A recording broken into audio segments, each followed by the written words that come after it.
नमस्कार दोस्तों, आपका स्वागत है हॉरर की दुनिया में। यहाँ हम आपके लिए लाते हैं उन कहानियों को जो आपके रोंगटे खड़े कर देंगी और दिल की धड़कनों को तेज कर देंगी। ऐसी रहस्यमयी कहानियां जहां आपको हर पल डर और खौफ का एहसास होगा। मेरी आपसे इतनी गुजारिश है कि आप अगर इस कहानी को पूरा सुनेंगे तो आपको सच में बहुत ज्यादा मजा आने वाला है। साथ ही अगर आप पहली बार हमारे इस चैनल पर आए हैं तो चैनल को अभी सब्सक्राइब कर लीजिए। ऐसा करने से हमारी और आपकी नजदीकियां बढ़ जाएगी और आगे आने वाली वीडियो आप तक आसानी से पहुंच जाएगी। तो ज्यादा समय न लेते हुए जल्दी से अपनी कहानी को शुरू करते हैं। उड़ीसा का एक छोटा सा गांव, रंजन का घर। दिन का समय, आसमान में बादल छाए हुए हैं और हल्की ठंडी हवा चल रही है। गांव की गलियां शांत हैं, केवल दूर से कुछ कुत्तों के भौंकने की आवाज आ रही है। दृश्य: रंजन अपने घर के छोटे से आंगन में एक पुरानी कुर्सी पर बैठा है। उसका चेहरा चिंता और थकान से भरा हुआ है। सामने उसका ट्रक खड़ा है जिसकी चमक अब धूल और समय के साथ फीकी पड़ चुकी है। ट्रक की किस्तों का बोझ उसके कंधों पर साफ दिखाई देता है। पास में मोहन, उसका नया खलासी, जमीन पर बैठकर अपने फटे हुए जूतों को सिलने की कोशिश कर रहा है। हवा में एक अजीब सी बेचैनी है, जैसे कोई अनहोनी होने वाली हो। रंजन गहरी सांस लेते हुए अपने आप से बात करता हुआ, ये ट्रक मेरी जिंदगी की सबसे बड़ी गलती। सिर पकड़ लेता है। 4 साल पहले जब इसे लिया था तो लगा था कि अब जिंदगी बदल जाएगी, लेकिन अब ठेकेदार भाग गया, काम बंद और ये किस्तें सिर पर बोझ बनकर लटक रही हैं। आंखें बंद करके सिर पीछे टिकाता है। घर का खर्चा कैसे चलेगा? मां की दवाइयां, बहन की पढ़ाई, सब कुछ अटक गया है। मोहन जूतों से नजर हटाए बिना उत्साह से, अरे भैया हिम्मत मत हारो, कुछ ना कुछ जुगाड़ तो हो ही जाएगा। हम दोनों मिलकर कोई काम ढूंढ लेंगे। हंसते हुए, देखना एक दिन ये ट्रक हमें फिर से रास्ते पर ले आएगा। रंजन मोहन की बात सुनकर हल्का सा मुस्कुराता है, लेकिन उसकी मुस्कान में विश्वास की कमी साफ दिखती है। तभी रंजन की मां, एक बुजुर्ग औरत, घर के अंदर से बाहर आती है। उसके हाथ में एक छोटी सी लाल किताब है, हनुमान चालीसा। उसका चेहरा प्यार और चिंता से भरा है। मां धीमी लेकिन दृढ़ आवाज में, रंजन बेटा ये रख ले। किताब को रंजन की ओर बढ़ाते हुए, जब भी लगे कि सारी उम्मीदें खत्म हो गई हैं और कोई रास्ता नहीं दिख रहा, तो सच्चे मन से पवन पुत्र को याद कर लेना, वो सारे संकट हर लेंगे। रंजन किताब को लेते हुए हल्की मुस्कान के साथ, ठीक है मां। वह किताब को अपने झोले में रख लेता है, लेकिन उसका ध्यान कहीं और है। वह ज्यादा गंभीरता नहीं दिखाता, जैसे उसे विश्वास न हो कि यह छोटी सी किताब उसकी जिंदगी बदल सकती है। मां चुपचाप उसे देखती है, फिर वापस घर के अंदर चली जाती है। रंजन और मोहन एक दूसरे को देखते हैं।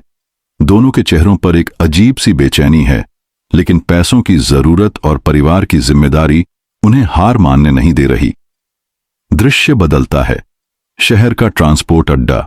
सुबह का समय है, लेकिन आसमान में घने बादल छाए हुए हैं। अड्डे पर ट्रकों की आवाजाही, ड्राइवरों की चहल पहल और ठेकेदारों की ऊंची ऊंची आवाजें गूंज रही हैं। रंजन और मोहन एक कोने में बैठे हैं, थके हुए और निराश। उनके पास कोई काम नहीं है। रंजन बार बार अपने फोन को देखता है, शायद किसी ठेकेदार के मैसेज की उम्मीद में।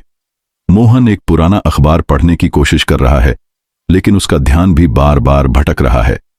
मोहन अखबार को नीचे रखते हुए, भैया कितने दिन हो गए, एक भी ठेकेदार ने फोन नहीं किया, क्या करें अब?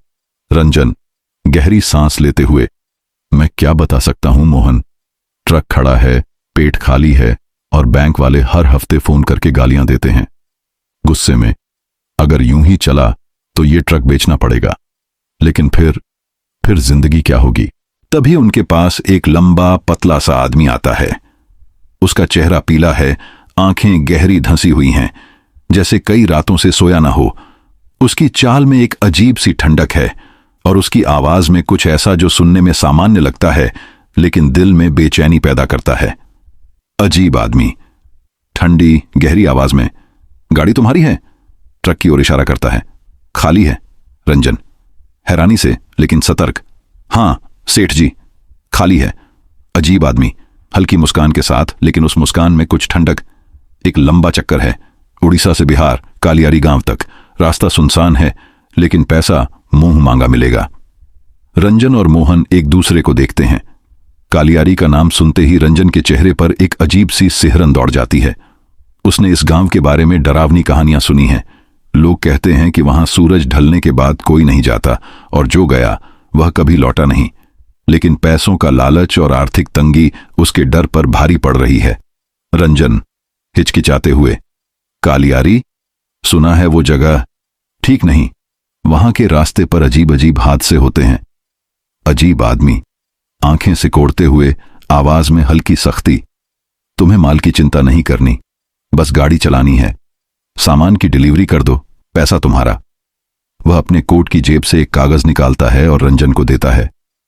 कल सुबह जगन्नाथपुर के पुराने गोदाम पर पहुंच जाना, माल वहां लोड होगा। वह आदमी तेजी से मुड़ता है और अड्डे की भीड़ में गायब हो जाता है। रंजन कागज को देखता है। उस पर सिर्फ एक पता और समय लिखा है। कोई नाम नहीं, कोई और जानकारी नहीं।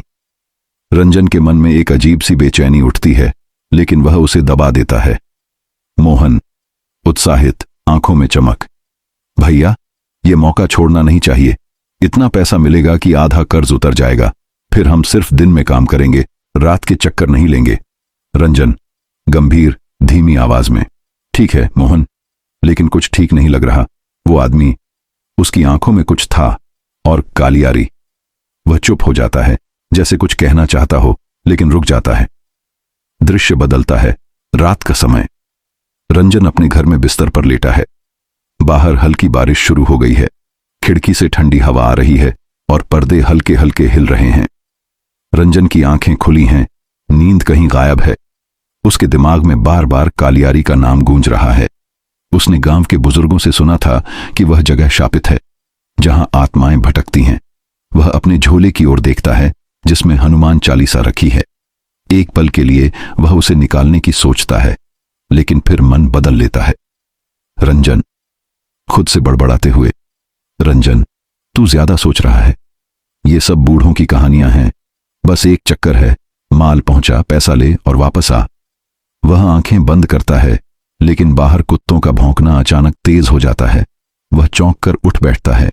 खिड़की की ओर देखता है, लेकिन वहां कुछ नहीं दिखता, केवल बारिश की आवाज और अंधेरा। रंजन फिर से लेट जाता है, लेकिन उसका मन अब भी बेचैन है। उसे लगता है कि कोई उसे देख रहा है। वह खिड़की की ओर बार बार देखता है, लेकिन हर बार उसे सिर्फ अंधेरा दिखता है। आखिरकार वह थकान के मारे सो जाता है, लेकिन उसकी नींद में भी बेचैनी है। दृश्य समाप्त होता है।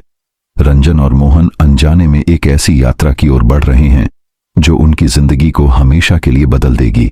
स्थान जगन्नाथपुर का पुराना गोदाम। शहर से बाहर एक वीरान जगह। सुबह का समय, कोहरा छाया हुआ है और हवा में एक अजीब सी ठंडक है। दृश्य रंजन और मोहन अपने ट्रक को गोदाम के सामने खड़ा करते हैं। गोदाम पुराना और जर्जर है। इसकी दीवारें टूटी फूटी हैं और छत पर जाले लटक रहे हैं। आसपास कोई चहल पहल नहीं, केवल कुछ मजदूर लकड़ी के बड़े बड़े बक्से ट्रक में लोड कर रहे हैं। गोदाम के बाहर एक मुंशी खड़ा है, जिसका रवैया रूखा और संदिग्ध है। वह बार बार अपनी घड़ी देख रहा है, जैसे उसे किसी का इंतजार हो। रंजन मुंशी से सतर्कता के साथ, सेठ जी, इन बक्सों में क्या है? और ये कालियारी का रास्ता कितना लंबा है? मुंशी घूरते हुए कड़क आवाज में, तुम्हें गाड़ी चलाने का पैसा मिल रहा है, सवाल पूछने का नहीं। माल लोड हो रहा है, तुम चुपचाप तैयार रहो। वह एक कागज रंजन को थमाता है, जिसमें रास्ते का नक्शा और कुछ निर्देश हैं। रंजन कागज को देखता है। नक्शा पुराना और फटा हुआ है और उस पर कालियारी का रास्ता लाल स्याही से चिह्नित है। रंजन के मन में एक अजीब सी सिहरन दौड़ती है, लेकिन वह चुप रहता है। मोहन बक्सों को लोड होते देख रहा है और उसकी आंखों में उत्साह है। मोहन रंजन से धीमी आवाज में, भैया ये बक्से तो बहुत भारी लग रहे हैं, शायद कोई कीमती सामान है। हंसते हुए, अगर सब सही रहा तो इस बार हमारा कर्जा उतर जाएगा। रंजन गंभीर, मोहन कुछ ठीक नहीं लग रहा। ये मुंशी, ये गोदाम और वो आदमी जो कल मिला था, सब कुछ अजीब है। वह बक्सों की ओर देखता है और ये बक्से पूरी तरह बंद हैं। पता नहीं इनमें क्या है। लोडिंग का काम पूरा होता है। बक्से ट्रक में व्यवस्थित रूप से रखे गए हैं और हर बक्से पर एक अजीब सा निशान बना हुआ है, एक त्रिकोण जिसके अंदर एक आंख जैसा चिन्ह। रंजन उसे देखकर थोड़ा असहज हो जाता है, लेकिन वह कुछ नहीं कहता। मुंशी उन्हें कुछ एडवांस पैसे देता है और कहता है कि बाकी पैसे माल पहुंचाने के बाद मिलेंगे। मुंशी ठंडी आवाज में, रास्ता लंबा है, रात तक कालियारी पहुंच जाना, और हां, रास्ते में ज्यादा रुकना मत। वहां के लोग। वह रुक जाता है जैसे कुछ कहना चाहता हो, लेकिन फिर चुप हो जाता है। रंजन और मोहन ट्रक में बैठते हैं। रंजन चाबी घुमाता है और ट्रक का इंजन गड़गड़ाकर शुरू होता है। वह एक बार पीछे मुड़कर गोदाम की ओर देखता है। मुंशी अब भी खड़ा है और उसकी आंखें रंजन को घूर रही हैं। रंजन का दिल जोर से धड़कता है, लेकिन वह ट्रक को आगे बढ़ा देता है। दृश्य बदलता है। दोपहर का समय। ट्रक उड़ीसा की सीमा पार करके बंगाल की सड़कों पर दौड़ रहा है। सड़कें चौड़ी हैं और दोनों तरफ हरे भरे खेत दिख रहे हैं। रंजन और मोहन आपस में बातें कर रहे हैं और रेडियो पर एक पुराना गाना बज रहा है। माहौल हल्का है, लेकिन रंजन के मन में अभी भी एक बेचैनी है। मोहन गाना गुनगुनाते हुए, भैया देखो कितना अच्छा मौसम है, बस ये चक्कर पूरा हो जाए फिर हमारी जिंदगी सेट। वह रंजन की ओर देखता है। तुम इतना चिंता क्यों करते हो? रंजन हल्की मुस्कान के साथ, तुझे नहीं लगता मोहन कि ये सब कुछ जल्दी जल्दी हो रहा है? वो आदमी, वो गोदाम और ये कालियारी का रास्ता, मुझे बार बार लग रहा है कि हम कोई गलती कर रहे हैं। मोहन हंसते हुए, अरे भैया तुम तो हर चीज में भूत देख लेते हो। बस माल पहुंचा दो, पैसा ले लो और वापस घर। शाम ढलने लगती है। सूरज धीरे धीरे डूब रहा है और सड़कों पर ट्रैफिक कम होने लगता है। हरे भरे खेतों की जगह अब घने जंगल और झाड़ियां दिखने लगती हैं। रंजन और मोहन अब उस हाईवे पर हैं जो बिहार की ओर जाता है। रेडियो की आवाज धीरे धीरे खरखराहट में बदल रही है। रंजन रेडियो बंद कर देता है। रंजन स्टीयरिंग को कसकर पकड़ते हुए, अब हमें उस कट पर मुड़ना है जो कालियारी की ओर जाता है। वह नक्शे की ओर देखता है। बस थोड़ा और, फिर वो सुनसान रास्ता शुरू होगा। मोहन की मुस्कान अब धीरे धीरे गायब हो रही है। वह खिड़की से बाहर देखता है, जहां सूरज की आखिरी किरणें जंगल में डूब रही हैं। अचानक ट्रक एक संकरे रास्ते पर मुड़ता है। सड़क इतनी तंग है कि ट्रक मुश्किल से फिट हो रहा है। दोनों तरफ घने पेड़ हैं, जिनकी शाखाएं सड़क के ऊपर एक सुरंग की तरह छा रही हैं। ट्रक की हेडलाइट्स केवल कुछ मीटर आगे तक रोशनी दे रही हैं। उसके आगे सिर्फ अंधेरा है। मोहन घबराते हुए, भैया ये रास्ता कितना सुनसान है, दूर दूर तक कोई गाड़ी नहीं, कोई इंसान नहीं। रंजन स्टीयरिंग पर नजरें गड़ाए, हाँ। मोहन बस हिम्मत रख, सुबह तक पहुंच जाएंगे। लेकिन रंजन की आवाज में भी अब एक हल्का सा डर झलक रहा है। वह बार बार साइड मिरर में देखता है, जैसे उसे लग रहा हो कि कोई उनका पीछा कर रहा है। अचानक ट्रक की हेडलाइट्स एक दो बार झिलमिलाती हैं और पूरी तरह बंद हो जाती हैं। अंधेरा चारों ओर छा जाता है। मोहन घबराकर, ये क्या हुआ भैया, लाइट्स क्यों बंद हो गईं? रंजन तेजी से ब्रेक लगाते हुए, पता नहीं, शायद फ्यूज उड़ गया। वह घबराहट में स्टीयरिंग को कसकर पकड़ लेता है। रुक, देखता हूं। दृश्य समाप्त होता है। ट्रक रुक चुका है और चारों ओर घना अंधेरा है। रंजन और मोहन अब इस सुनसान रास्ते पर अकेले हैं और उनका डर धीरे धीरे बढ़ रहा है। स्थान बिहार की ओर जाने वाला सुनसान रास्ता, कालियारी गांव की ओर।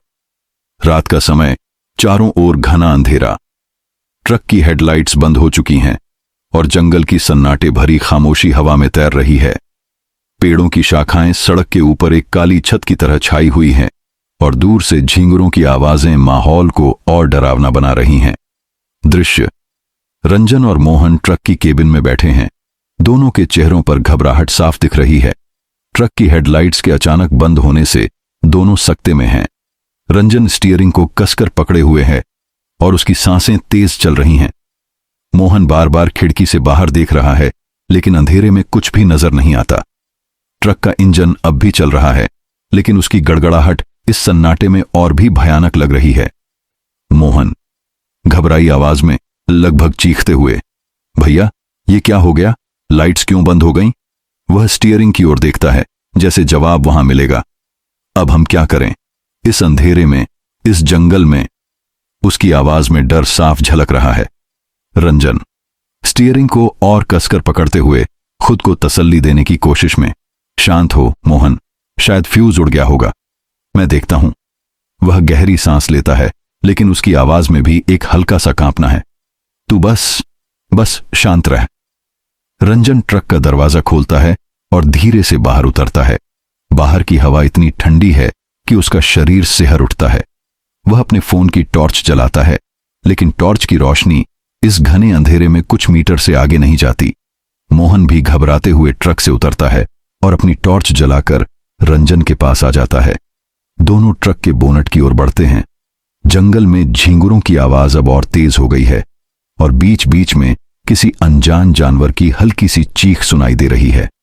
मोहन टॉर्च को चारों ओर घुमाते हुए, डरते हुए, भैया मुझे कुछ ठीक नहीं लग रहा, ये जगह, ये सन्नाटा। वह रुक जाता है और एक पेड़ की ओर देखता है, जहां उसे कुछ हिलता हुआ सा दिखता है। वो देखो, वहां कुछ था। रंजन टॉर्च उस दिशा में घुमाते हुए, लेकिन कुछ न दिखने पर, मोहन तू ज्यादा सोच रहा है, यहां कोई नहीं है, बस जंगल है और जानवर होंगे। वह बोनट खोलता है और तारों को देखने की कोशिश करता है। ये लाइट्स, सब ठीक दिख रहा है, फिर बंद क्यों हुई? रंजन और मोहन आधे घंटे तक तारों और फ्यूज को चेक करते हैं, लेकिन कोई खराबी नहीं मिलती। ट्रक का इंजन चालू है, लेकिन हेडलाइट्स पूरी तरह मृत हैं। रंजन का माथा पसीने से भीग रहा है और मोहन बार बार आसपास देख रहा है, जैसे उसे लग रहा हो कि कोई उनकी हर हरकत पर नजर रख रहा है। मोहन डर से कांपते हुए, भैया मुझे लग रहा है कोई हमें देख रहा है। वह एक पेड़ की ओर इशारा करता है। वहां पेड़ों के पीछे कोई छाया थी, मैंने देखा। रंजन टॉर्च उस दिशा में घुमाते हुए सख्त आवाज में, मोहन तू डर के मारे कुछ भी देख रहा है, यहां कोई नहीं है। लेकिन उसकी अपनी आवाज में भी अब विश्वास की कमी है। वह टॉर्च की रोशनी को जंगल में घुमाता है, लेकिन केवल पेड़ों की मोटी मोटी शाखाएं और अंधेरा दिखता है। दोनों थककर वापस ट्रक की केबिन में लौट आते हैं। रंजन दरवाजा बंद करता है और स्टीयरिंग पर सिर टिका लेता है। मोहन अपनी सीट पर सिमटकर बैठा है और उसकी सांसें तेज चल रही हैं। बाहर का सन्नाटा अब और गहरा हो गया है और झींगुरों की आवाज अब किसी भयानक संगीत की तरह लग रही है। रंजन धीमी आवाज में, अब कोई चारा नहीं, सुबह होने तक इंतजार करना होगा। लाइट्स के बिना इस रास्ते पर चलना नामुमकिन है। मोहन घबराते हुए, भैया सुबह तक इतनी देर यहां? वह खिड़की से बाहर देखता है। अगर यहां कोई चीज है तो? मैंने सुना है इस रास्ते पर लोग गायब हो जाते हैं। रंजन उसे चुप कराते हुए, बस मोहन ऐसी बातें मत कर। वह अपने झोले की ओर देखता है, जिसमें हनुमान चालीसा रखी है। एक पल के लिए वह उसे निकालने की सोचता है, लेकिन फिर रुक जाता है। बस थोड़ा सब्र रख, सुबह सब ठीक हो जाएगा। लेकिन रंजन की बातें खोखली लग रही हैं। दोनों के मन में डर बढ़ता जा रहा है। समय जैसे रुक सा गया है। हर पल एक सदी की तरह लग रहा है। रात के करीब 1 बजे हैं और दोनों उनींदे से हो रहे हैं। तभी दूर से एक हल्की सी पीली रोशनी दिखाई देती है। वह रोशनी धीरे धीरे उनकी ओर बढ़ रही है। मोहन चौंक कर खिड़की की ओर इशारा करते हुए, भैया वो देखो, कोई रोशनी, कोई आ रहा है। रंजन आंखें सिकोड़ कर देखते हुए, शायद कोई दूसरा ट्रक है या कोई गाड़ी। वह थोड़ा उत्साहित होता है। चल इशारा करते हैं, शायद कोई मदद मिल जाए। रंजन और मोहन ट्रक से उतरते हैं। रंजन अपनी टॉर्च जलाकर उस रोशनी की दिशा में हाथ हिलाता है। मोहन उसके पीछे खड़ा है, लेकिन उसका डर अब भी कम नहीं हुआ है। जैसे जैसे रोशनी नजदीक आती है, दोनों को कुछ अजीब सा लगता है। यह किसी गाड़ी की हेडलाइट नहीं है, ये एक अकेली टिमटिमाती हुई पीली रोशनी है, जैसे कोई लालटेन लेकर चल रहा हो। मोहन कांपती आवाज में, भैया ये गाड़ी की लाइट नहीं है, ये तो कोई लालटेन जैसी चीज है। वह पीछे हटता है। इस जंगल में रात के इस वक्त कौन होगा? रंजन टॉर्च को और तेजी से घुमाते हुए, शांत रह मोहन, शायद कोई मुसाफिर है। लेकिन उसकी अपनी आवाज में भी अब डर साफ सुनाई दे रहा है। रोशनी अब और नजदीक आ चुकी है, लगभग 100 मीटर की दूरी पर। रंजन और मोहन की नजरें उस पर टिकी हैं। तभी लालटेन की पीली रोशनी में एक आकृति उभरती है। यह एक औरत है जो धीरे धीरे उनकी ओर बढ़ रही है। उसकी चाल में एक अजीब सी लय है, जैसे वह जमीन पर चल नहीं रही बल्कि हवा में तैर रही हो। मोहन डर से पीछे हटते हुए, भैया ये कौन है? रात के इस वक्त इस जंगल में एक औरत? उसके हाथ कांप रहे हैं।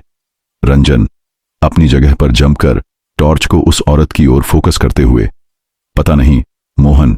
वह गहरी सांस लेता है, शायद कोई मदद मांगने आई हो। औरत अब और नजदीक आ चुकी है, लगभग 20-25 कदम की दूरी पर।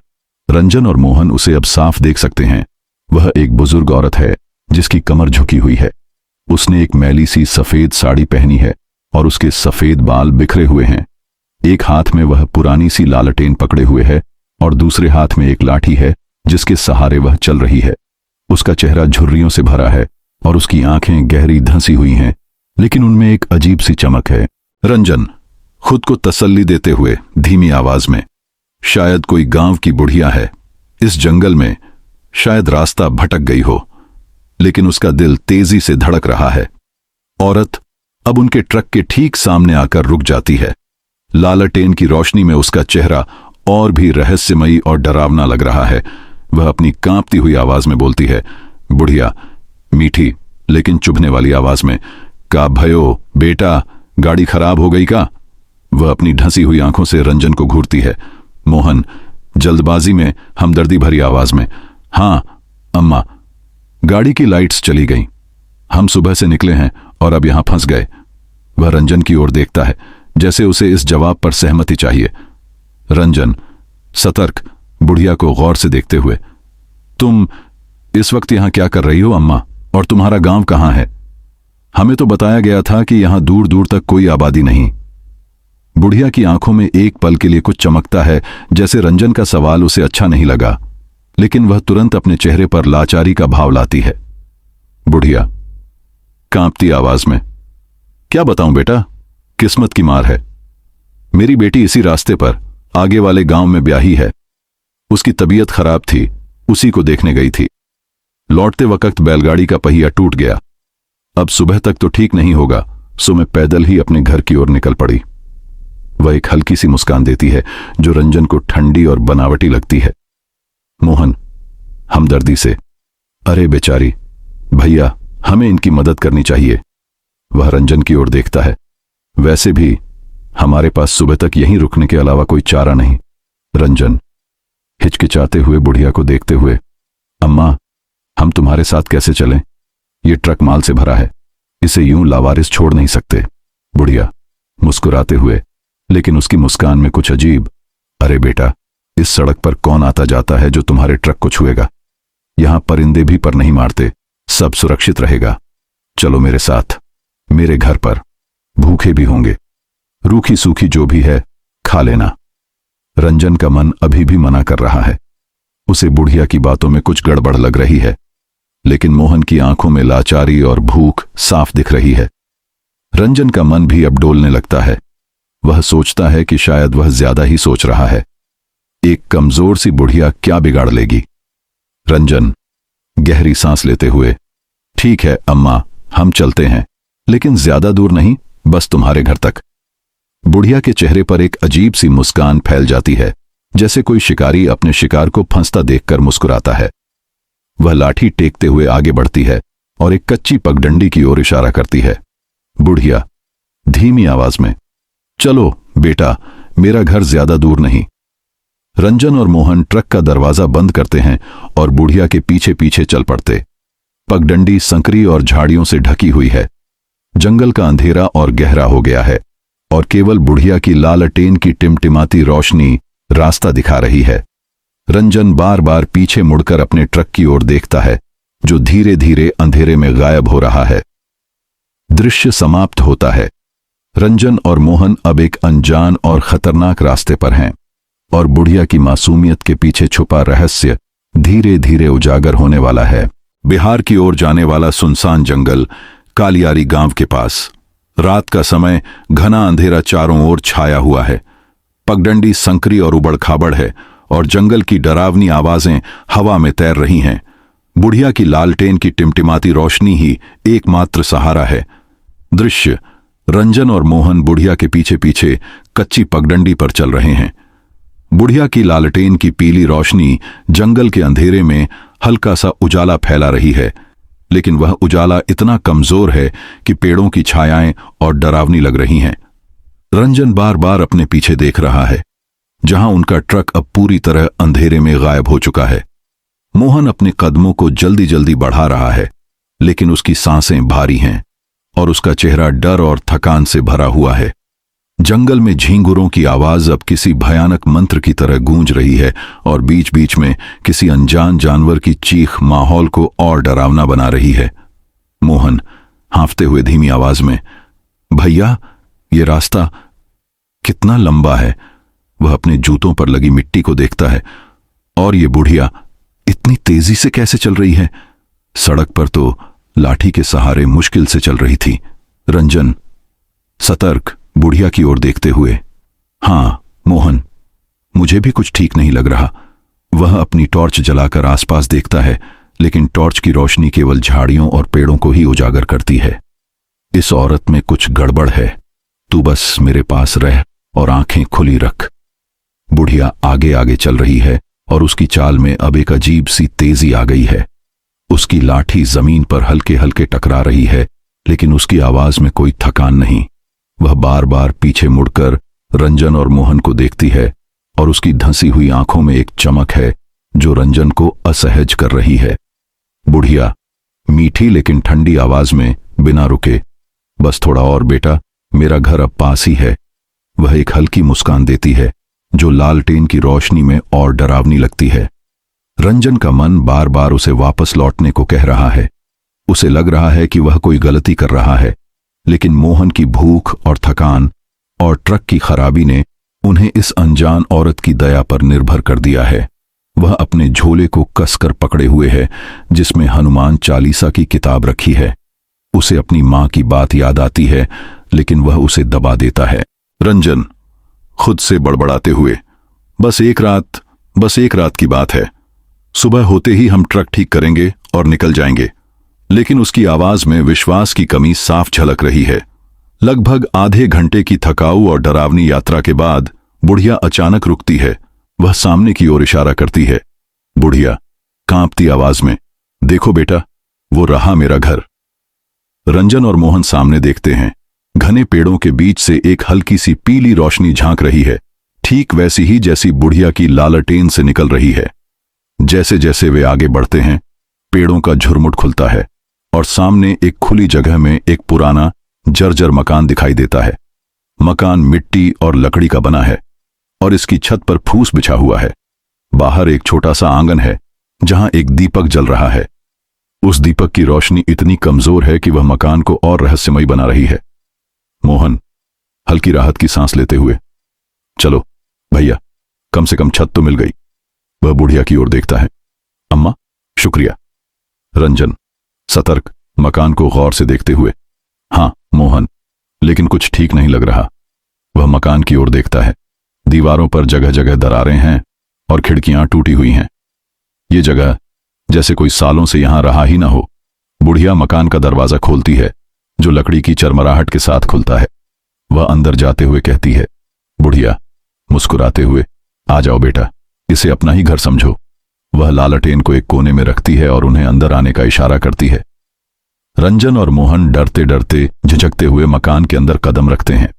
अंदर का माहौल और भी भयानक है। पूरा घर एक बड़े से कमरे में सिमटा हुआ है। एक कोने में मिट्टी का चूल्हा बना है जिस पर कालिख जमी हुई है। दूसरे कोने में एक पुरानी टूटी हुई चारपाई पड़ी है जिसका गद्दा फट चुका है।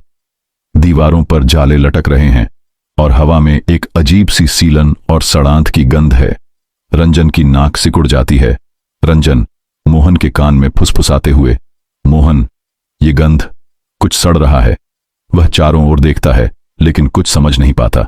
मोहन घबराते हुए धीमी आवाज में, भैया, शायद कोई पुराना खाना होगा। वह बुढ़िया की ओर देखता है जो अब चूल्हे की ओर बढ़ रही है।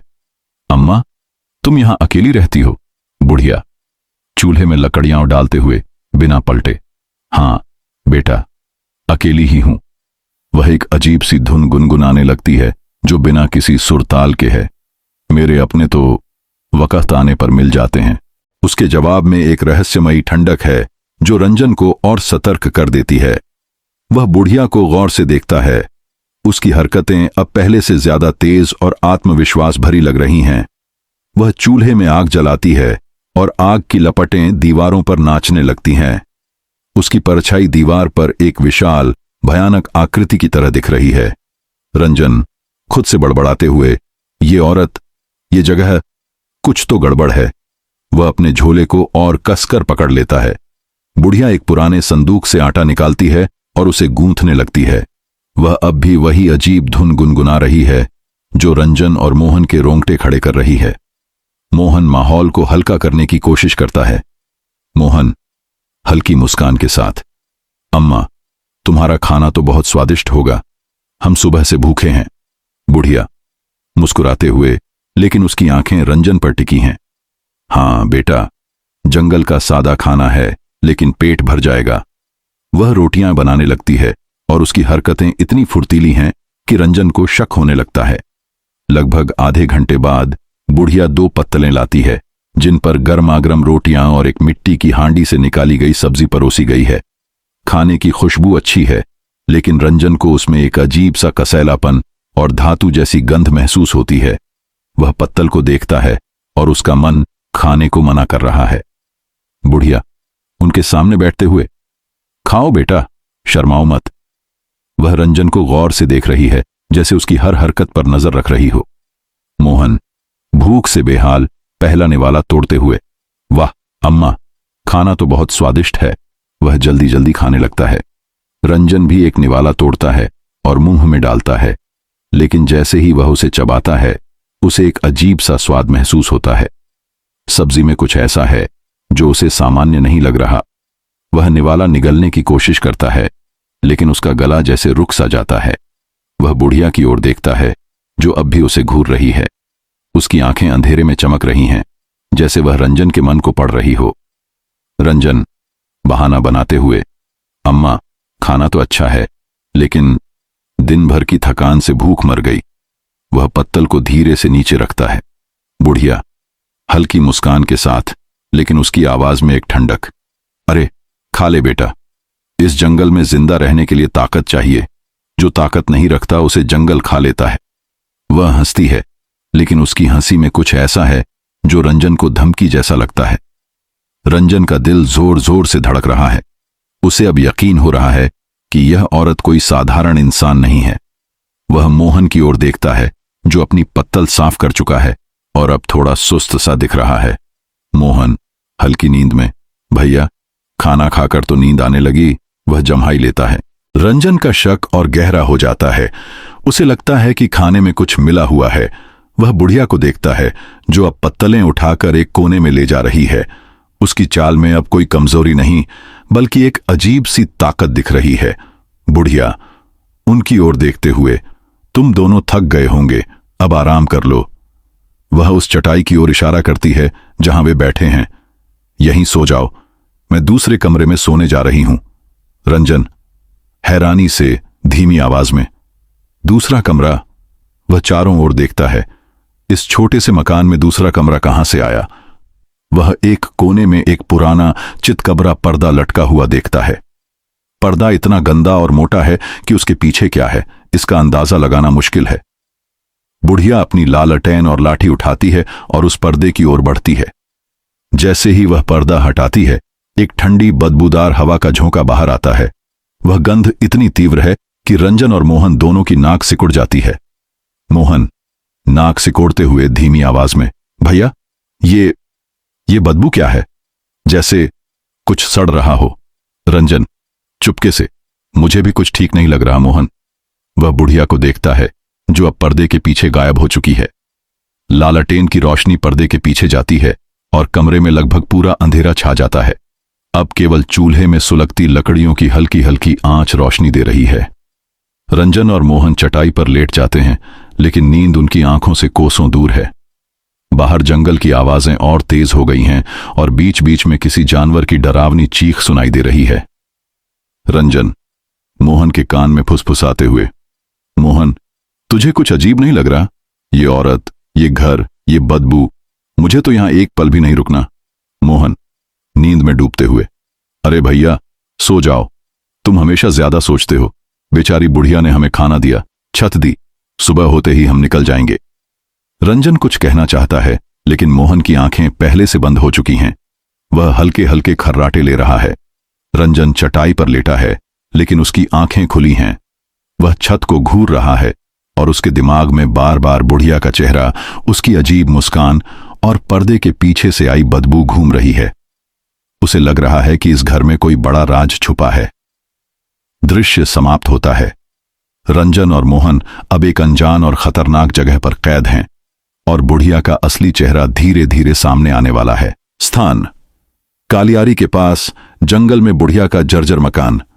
रात का समय, घना अंधेरा और सन्नाटा। चूल्हे की सुलगती लकड़ियों की हल्की हल्की आंच ही कमरे में रोशनी दे रही है। बाहर जंगल की डरावनी आवाजें गूंज रही हैं और मकान के अंदर सड़ांत की गंध हवा में तैर रही है। दृश्य, रंजन चटाई पर लेटा हुआ है, लेकिन उसकी आंखें खुली हैं।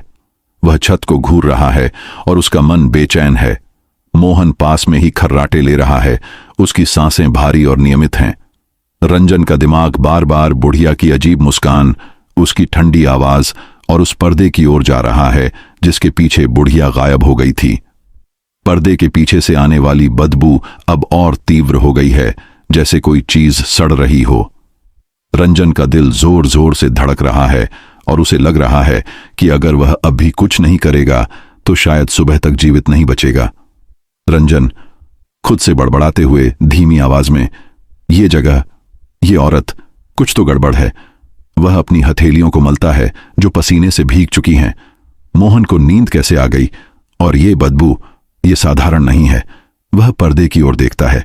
मुझे देखना होगा, उस पर्दे के पीछे क्या है। रंजन धीरे से उठता है, सावधानी से, ताकि चटाई की चरमराहट से मोहन की नींद न टूटे। वह अपने झोले की ओर देखता है जिसमें हनुमान चालीसा की किताब रखी है। एक पल के लिए वह उसे निकालने की सोचता है, लेकिन फिर मन बदल लेता है। वह सोचता है कि यह सब शायद उसका वहम है। वह धीरे धीरे पर्दे की ओर बढ़ता है। उसका हर कदम सावधानी से भरा है, जैसे वह किसी जाल में कदम रख रहा हो। पर्दा पुराना और भारी है। इसकी सतह पर धूल और गंदगी की परतें जमी हुई हैं। रंजन जैसे ही पर्दे को छूता है, एक ठंडी हवा का झोंका उसके चेहरे पर लगता है। वह सिहर उठता है। बदबू अब इतनी तीव्र है कि उसका सिर चकराने लगता है। वह अपने रुमाल को नाक पर रखता है और धीरे से पर्दा हटाता है।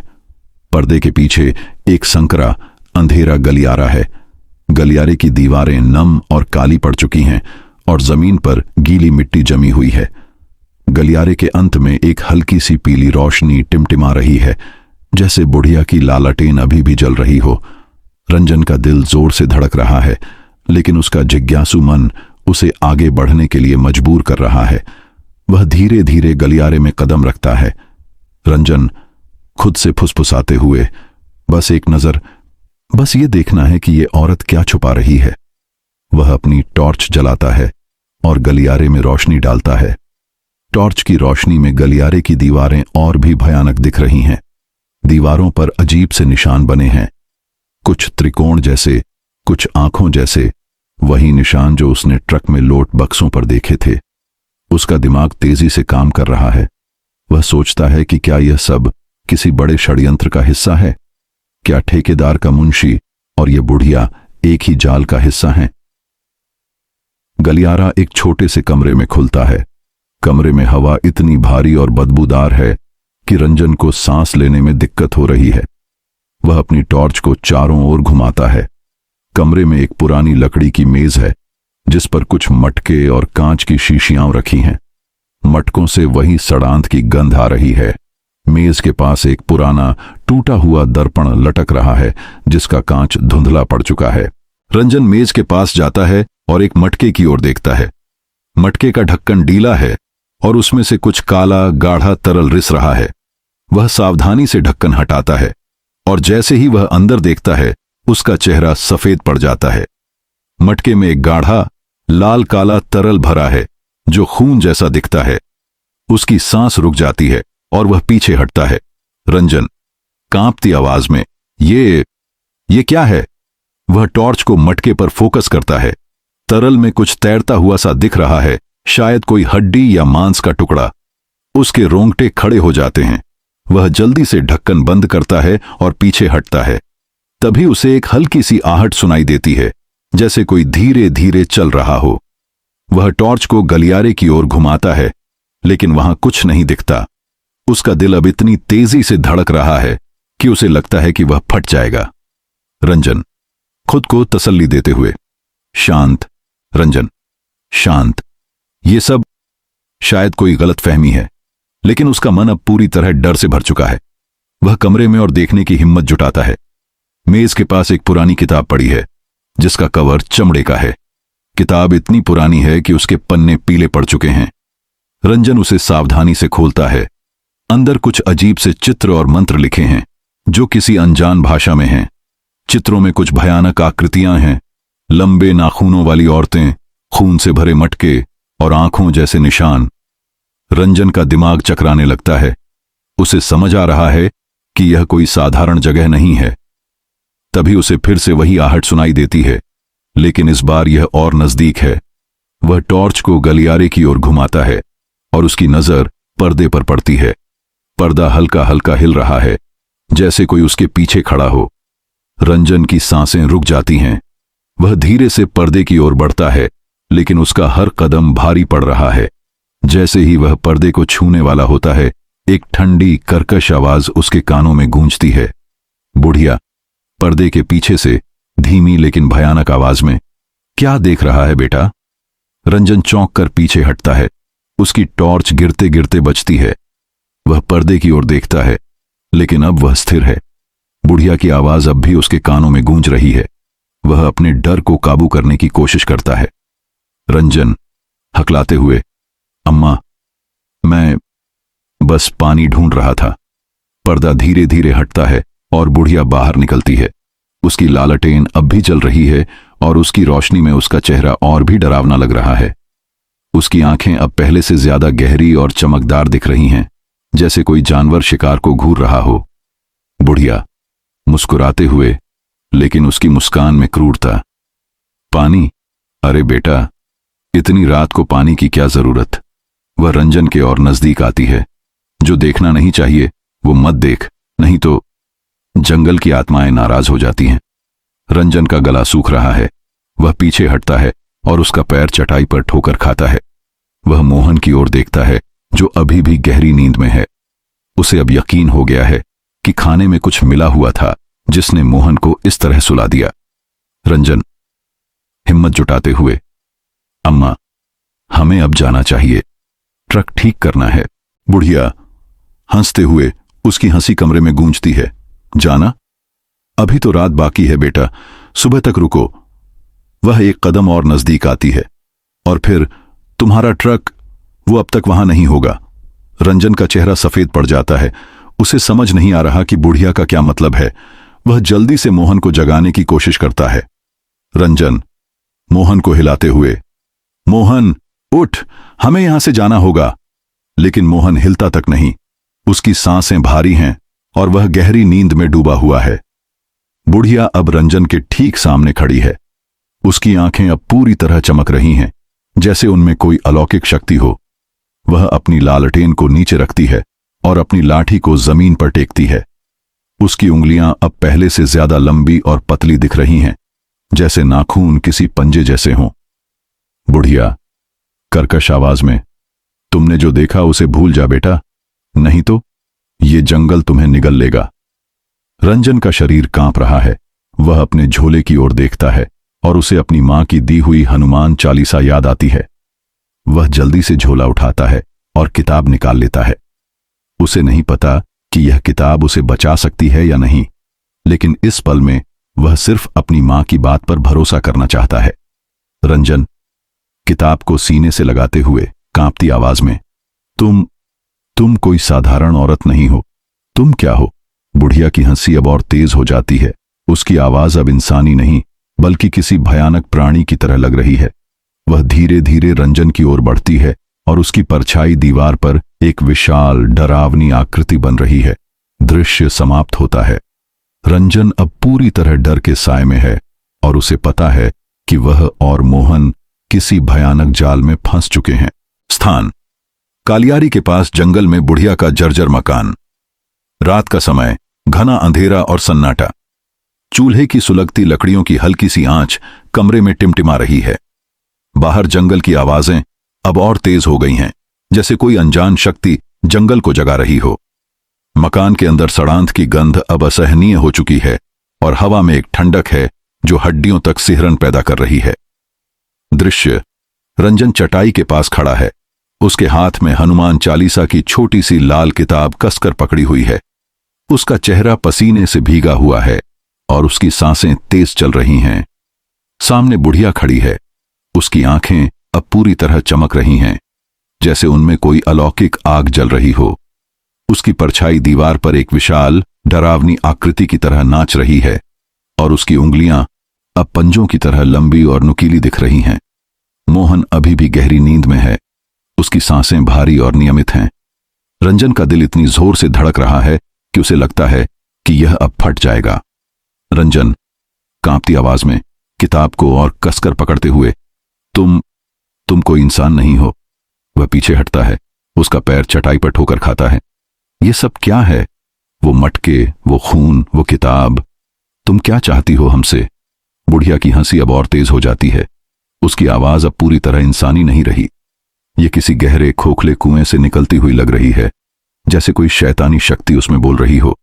वह धीरे धीरे रंजन की ओर बढ़ती है और उसकी हरकतें अब पहले से ज्यादा तेज और डरावनी हैं। उसकी साड़ी अब पहले जितनी साफ नहीं दिख रही। ये गंदी और फटी हुई है, जैसे किसी कब्र से निकली हो। बुढ़िया कर्कश भयानक आवाज में, बेटा, तुमने वो देख लिया जो नहीं देखना चाहिए था। वह अपनी लालटेन को एक कोने में रखती है और उसकी रोशनी में उसका चेहरा अब और भी भयावह दिख रहा है। उसकी त्वचा झुर्रियों से भरी है, लेकिन अब वह किसी तरह पिघलती हुई सी लग रही है। अब तुम्हारा जाना मुश्किल है। ये जंगल, ये मेरा घर, जो यहां आता है वो मेरा हो जाता है। रंजन का शरीर कांप रहा है। वह हनुमान चालीसा की किताब को और जोर से सीने से लगाता है और उसकी मां की बातें उसके दिमाग में गूंजने लगती हैं। पवन पुत्र को याद कर लेना, वो सारे संकट हर लेंगे। वह अपनी आंखें बंद करता है और मन ही मन हनुमान चालीसा पढ़ने की कोशिश करता है। रंजन धीमी कांपती आवाज में, जय हनुमान, जय हनुमान। वह किताब को खोलने की कोशिश करता है, लेकिन उसका हाथ इतना कांप रहा है कि वह पन्ने पलट नहीं पाता। बुढ़िया अब उसके ठीक सामने खड़ी है। उसकी आंखें अब पूरी तरह लाल हो चुकी हैं और उसकी सांसों से एक ठंडी सड़ांध भरी हवा निकल रही है। वह अपने पंजों को रंजन की ओर बढ़ाती है और उसकी उंगलियों के नाखून अब चाकू की तरह तेज और लंबे दिख रहे हैं। बुढ़िया हंसते हुए, किताब? उसकी हंसी कमरे में गूंजती है। तुम्हारी किताब तुम्हें नहीं बचा सकती बेटा। इस जंगल में मेरी शक्ति सर्वोपरि है। वह एक कदम और नजदीक आती है। तुम और तुम्हारा दोस्त, तुम दोनों अब मेरे हैं। रंजन का मन अब पूरी तरह टूट चुका है। उसे लग रहा है कि वह किसी भयानक सपने में फंस गया है, जहां से निकलने का कोई रास्ता नहीं। लेकिन तभी उसे मोहन की सांसों की आवाज सुनाई देती है। वह मोहन की ओर देखता है, जो अभी भी गहरी नींद में है। रंजन को अब यकीन हो गया है कि खाने में कुछ नशीला पदार्थ मिला था, जिसने मोहन को इस तरह सुला दिया। रंजन जल्दी से मोहन की ओर बढ़ते हुए उसे हिलाते हुए, मोहन उठ, हमें यहां से भागना होगा। वह जोर जोर से मोहन को हिलाता है, लेकिन मोहन हिलता तक नहीं। उसका चेहरा शांत है, लेकिन उसकी त्वचा अब असामान्य रूप से पीली दिख रही है। बुढ़िया अब और नजदीक आ चुकी है। उसकी परछाई अब दीवार पर एक विशाल राक्षसी आकृति की तरह दिख रही है, जिसके सिर पर सींग जैसे कुछ उभर रहे हैं। रंजन का दिमाग अब पूरी तरह घबराहट में है। वह मोहन को उठाने की कोशिश करता है, लेकिन मोहन का शरीर भारी और बेजान सा लग रहा है। रंजन चीखते हुए, मोहन उठ भाई, ये औरत, ये कोई इंसान नहीं है। वह बुढ़िया की ओर देखता है, जो अब हवा में तैरती हुई सी लग रही है। उसकी साड़ी अब पूरी तरह फट चुकी है और उसकी त्वचा अब किसी सांप की तरह चमक रही है। तभी रंजन को एक अजीब सी गर्मी महसूस होती है। वह अपनी जेब में हाथ डालता है और उसे अपनी मां की दी हुई एक छोटी सी तुलसी की माला मिलती है, जो उसने हनुमान चालीसा के साथ रखी थी। वह माला को बाहर निकालता है और बुढ़िया की ओर बढ़ाता है। रंजन कांपते हुए लेकिन हिम्मत जुटाते हुए, रुक जा। वह माला को बुढ़िया की ओर लहराता है। तू जो भी है, हमें छूने की हिम्मत मत कर। बुढ़िया एक पल के लिए रुकती है। उसकी आंखों में एक अजीब सी चमक आती है, जैसे वह तुलसी की माला से डर रही हो। उसकी हंसी अब रुक गई है और उसका चेहरा अब और भी भयानक दिख रहा है। उसकी त्वचा अब पूरी तरह पिघल रही है और उसके नीचे एक काला चमकदार रूप उभर रहा है। बुढ़िया गुस्से में गर्जन जैसी आवाज में, तुम्हारी ये छोटी सी माला मुझे नहीं रोक सकती। वह एक कदम और आगे बढ़ती है, लेकिन तभी वह थोड़ा पीछे हटती है, जैसे माला की पवित्रता उसे जल रही हो। रंजन को अब एक हल्की सी उम्मीद दिखती है। वह किताब खोलता है और हनुमान चालीसा पढ़ने की कोशिश करता है। उसकी आवाज कांप रही है, लेकिन वह रुकता नहीं। रंजन जोर से, जय हनुमान ज्ञान गुण सागर, जय कपीसती हूं लोक उजागर। वह हर शब्द को जोर जोर से पढ़ रहा है, जैसे उसकी जान इस पर टिकी हो। बुढ़िया अब और गुस्से में चीखने लगती है। उसकी आवाज अब किसी इंसान की नहीं, बल्कि किसी राक्षसी शक्ति की तरह है। वह अपने पंजों को हवा में लहराती है और कमरे में एक ठंडी तेज हवा चलने लगती है। चूल्हे की आग बुझ जाती है और पूरा कमरा अंधेरे में डूब जाता है। केवल बुढ़िया की लालटेन की टिमटिमाती रोशनी बची है, जो अब भी उसके पास जमीन पर पड़ी है। रंजन अब और जोर से हनुमान चालीसा पढ़ रहा है। उसकी आवाज में अब डर कम और हिम्मत ज्यादा है। वह मोहन को एक हाथ से पकड़ता है और उसे खींचने की कोशिश करता है। रंजन चीखते हुए, मोहन उठ, हमें यहां से भागना होगा।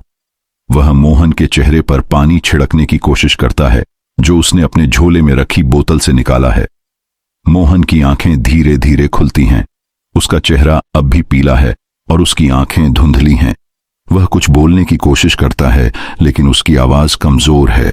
मोहन हकलाते हुए, भैया ये क्या हो रहा है?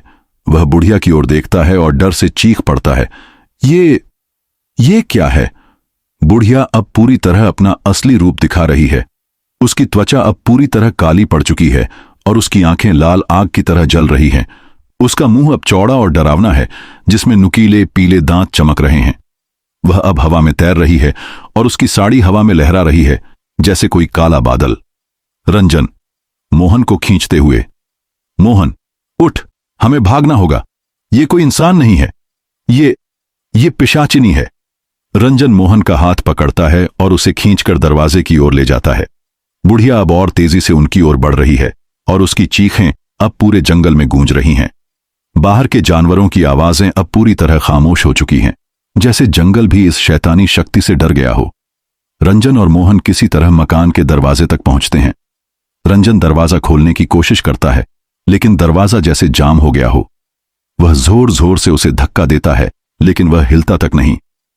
मोहन डर से कांपते हुए, भैया ये दरवाजा ये नहीं खुल रहा, हम फंस गए। बुढ़िया अब उनके ठीक पीछे है। उसकी चीखें अब इतनी तेज हैं कि रंजन और मोहन के कान दर्द करने लगते हैं। रंजन फिर से हनुमान चालीसा पढ़ने लगता है और इस बार वह माला को हवा में लहराता है। रंजन जोर से, भूत पिशाच निकट नहीं आवे, महावीर जब नाम सुनावे। वह अपनी पूरी ताकत से मंत्र पढ़ रहा है। बुढ़िया की चीखें अब और तेज हो जाती हैं, लेकिन वह थोड़ा पीछे हटती है। उसकी आंखों में अब गुस्सा और डर दोनों दिख रहे हैं। रंजन को लगता है कि उसकी माला और मंत्र काम कर रहे हैं। वह मोहन को और जोर से खींचता है और दरवाजे पर एक आखिरी धक्का देता है।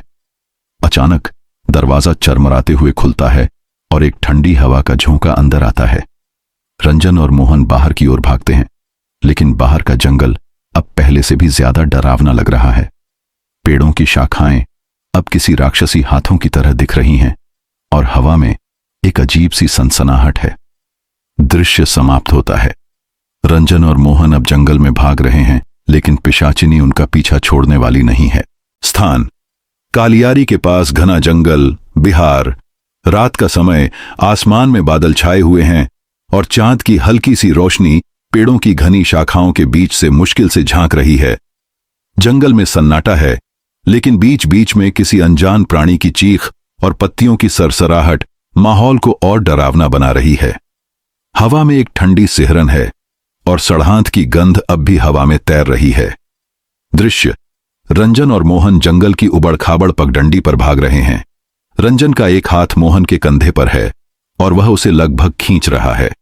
मोहन अभी भी पूरी तरह होश में नहीं है। उसकी आंखें धुंधली हैं और उसका चेहरा पीला पड़ चुका है। रंजन के एक हाथ में हनुमान चालीसा की किताब और तुलसी की माला है, जिसे वह कसकर पकड़े हुए है। उनके पीछे पिशाचिनी की भयानक चीखें गूंज रही हैं और उसकी लालटेन की टिमटिमाती रोशनी अब भी जंगल में दिख रही है, जैसे वह उनका पीछा कर रही हो। रंजन हांफते हुए मोहन को खींचते हुए, मोहन, हिम्मत रख, हमें रुकना नहीं है। वह पीछे मुड़कर देखता है और उसकी आंखें डर से फैल जाती हैं। वो हमारे पीछे है। मोहन अपने पैरों को मुश्किल से घसीट रहा है। खाने में मिले नशीले पदार्थ का असर अभी भी उस पर है। वह रंजन की ओर देखता है और उसकी आवाज कमजोर और कांपती हुई है। मोहन हकलाते हुए, भैया, मैं और नहीं भाग सकता। वह एक पेड़ के सहारे रुकता है और हांफने लगता है। ये क्या था? वो औरत, वो कोई इंसान नहीं थी। रंजन मोहन को जोर से हिलाते हुए, मोहन, अभी हार मत मान। अगर हम रुके तो वो हमें जिंदा नहीं छोड़ेगी। वह अपनी माला को और कसकर पकड़ता है। बस थोड़ा और, हमें उस ट्रक तक पहुंचना है। जंगल का अंधेरा अब और गहरा हो गया है। पेड़ों की शाखाएं उनके रास्ते में बार बार आ रही हैं और कांटेदार झाड़ियां उनके कपड़ों को फाड़ रही हैं। रंजन की टॉर्च की बैटरी अब कमजोर पड़ रही है और उसकी रोशनी धीमी हो रही है। वह बार बार पीछे मुड़कर देखता है और हर बार उसे पिशाचिनी की लालटेन की रोशनी नजदीक आती दिखती है। उसकी चीखें अब और तेज हो गई हैं और उनमें एक क्रूर शैतानी आनंद सुनाई दे रहा है। मोहन डर से कांपते हुए, भैया, वो हमें नहीं छोड़ेगी। वह एक पेड़ के पीछे छिपने की कोशिश करता है। हमें कहीं छिपना होगा। रंजन गुस्से और डर के मिश्रण में, छिपना? मोहन, तुझे नहीं पता वो क्या है? वो कोई इंसान नहीं, कोई शैतानी ताकत है। अगर हम छिपे तो वो हमें ढूंढ ही लेगी। वह मोहन का हाथ पकड़ता है और उसे फिर से खींचता है। चल, हमें सड़क तक पहुंचना है। दोनों भागते हुए आगे बढ़ते हैं, लेकिन जंगल का रास्ता अब और जटिल हो गया है। पगडंडी अब कई दिशाओं में बंट रही है और रंजन को समझ नहीं आ रहा कि कौन सा रास्ता उनके ट्रक की ओर जाता है। वह अपने फोन को निकालता है, लेकिन उसमें सिग्नल नहीं है। उसका मन अब पूरी तरह टूट रहा है, लेकिन वह हार नहीं मानना चाहता। तभी दूर से एक और चीख सुनाई देती है। यह पिशाचिनी की चीख नहीं है, बल्कि किसी जानवर की तरह लग रही है। रंजन और मोहन रुक जाते हैं। उनकी सांसें तेज हैं और उनके चेहरे पसीने से भीगे हुए हैं। रंजन अपनी टॉर्च को उस दिशा में घुमाता है, लेकिन कुछ नहीं दिखता, केवल पेड़ों की छायाएं और अंधेरा। मोहन कांपते हुए, भैया, ये क्या था? कोई भेड़िया या कुछ और? रंजन टॉर्च को चारों ओर घुमाते हुए, पता नहीं मोहन, लेकिन हमें रुकना नहीं है। वह अपनी माला को हवा में लहराता है। ये हमें बचाएगी। मां ने कहा था, पवन पुत्र सब संकट हर लेंगे। रंजन फिर से हनुमान चालीसा पढ़ने लगता है। उसकी आवाज कांप रही है, लेकिन उसमें एक अजीब सी ताकत है। वह मोहन को खींचते हुए आगे बढ़ता है। तभी उन्हें एक और आहट सुनाई देती है। यह पिशाचिनी की चीख नहीं है, बल्कि जैसे कोई उनके आसपास मंडरा रहा हो। रंजन की टॉर्च की रोशनी अब पूरी तरह धीमी हो चुकी है और वह लगभग बुझने वाली है। अचानक पेड़ों के बीच से एक छाया तेजी से गुजरती है। रंजन और मोहन दोनों डर से पीछे हटते हैं। छाया इतनी तेज थी कि वे उसे साफ नहीं देख पाए, लेकिन उसकी आंखें लाल और चमकदार थीं। रंजन का दिल जोर से धड़कता है। रंजन कांपते हुए, माला को और कसकर पकड़ते हुए, ये वो थी, वो हमारे आसपास है। मोहन अब पूरी तरह डर के मारे कांप रहा है। वह रंजन का हाथ पकड़ लेता है और उसकी आंखों में आंसू हैं। मोहन रोते हुए, भैया, हम नहीं बचेंगे, वो हमें मार डालेगी।